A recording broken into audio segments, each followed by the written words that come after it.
Organisation programme में आपका स्वागत है। आज हम यहाँ जिस ऑर्गेनाइजेशन की बात कर रहे हैं वह है यूपीएससी।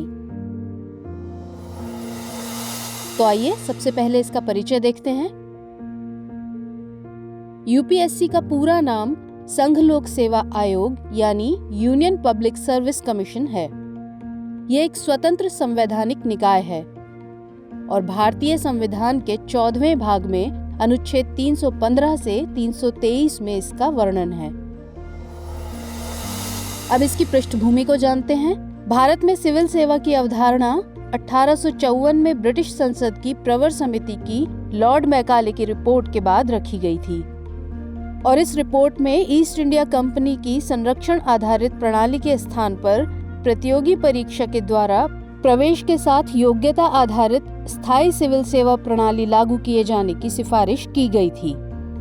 इसके बाद 1854 में लंदन में सिविल सेवा आयोग की स्थापना हुई और 1855 से प्रतिस्पर्धात्मक परीक्षाएं शुरू हुई। प्रारंभ में भारतीय सिविल सेवा के लिए परीक्षाओं का आयोजन सिर्फ लंदन में किया जाता था, जिसके लिए अधिकतम आयु 23 वर्ष और न्यूनतम आयु 18 वर्ष निर्धारित थी।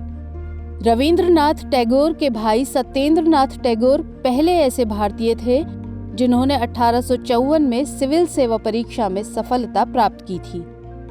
भारत में लोक सेवा आयोग का उद्गम भारतीय संवैधानिक सुधारों पर भारत सरकार के 5 मार्च 1919 की प्रथम विज्ञप्ति में पाया गया। इसमें एक ऐसे स्थायी कार्यालय की स्थापना का उल्लेख है जिसे सेवा मामलों के विनियमन का कार्यभार सौंपा जा सके। भारत सरकार अधिनियम 1919 में भारत में लोक सेवा आयोग की स्थापना की व्यवस्था करता है। 1 अक्टूबर 1926 को भारत में पहली बार लोक सेवा आयोग की स्थापना हुई, जिसमें अध्यक्ष के अतिरिक्त 4 सदस्य होते थे। रॉस बारकर आयोग के प्रथम अध्यक्ष थे। 1922 से भारतीय सिविल सेवा परीक्षा का आयोजन भारत में होने लगा। इसके तहत सबसे पहले इलाहाबाद में और उसके बाद फेडरल लोक सेवा आयोग की स्थापना के साथ ही दिल्ली में भी इन परीक्षाओं का आरंभ शुरू हो गया। 26 जनवरी 1950 को भारत के संविधान के प्रारंभ के साथ ही संविधान के अनुच्छेद 378 के खंड 1 के आधार पर फेडरल लोक सेवा आयोग को संघ लोक सेवा आयोग के रूप में जाना जाने लगा। फलतः फेडरल लोक सेवा आयोग के अध्यक्ष तथा सदस्य संघ लोक सेवा आयोग के अध्यक्ष और सदस्य बन गए।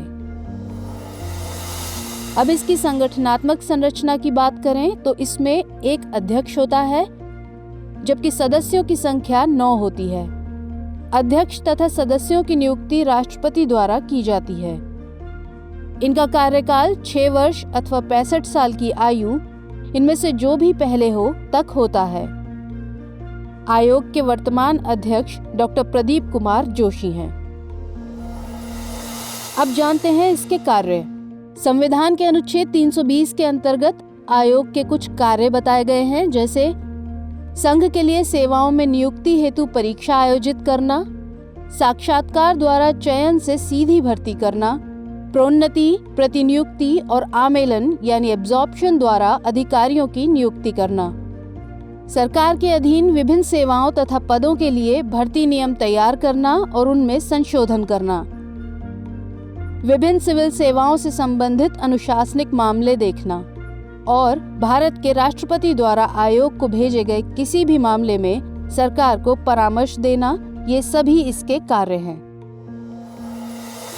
अब इससे संबंधित कुछ अन्य महत्वपूर्ण तथ्य भी जान लेते हैं।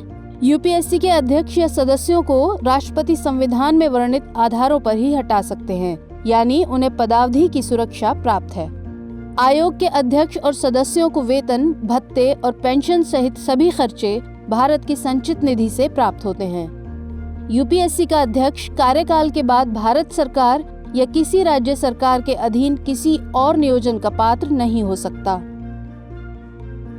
यूपीएससी का सदस्य संघ लोक सेवा आयोग का अध्यक्ष या किसी राज्य लोक सेवा आयोग के अध्यक्ष के रूप में नियुक्त होने का पात्र तो होगा, लेकिन भारत सरकार या किसी राज्य सरकार के अधीन नियोजन का पात्र नहीं होगा। और यूपीएससी के अध्यक्ष तथा सदस्य दूसरे कार्यकाल के योग्य नहीं होते, यानी एक कार्यकाल पूरा होने के बाद उन्हें दोबारा नियुक्त नहीं किया जा सकता। हमारे वीडियो अंग्रेजी में देखने के लिए फॉलो करें हमारा ही दूसरा YouTube चैनल दृष्टि IAS इंग्लिश।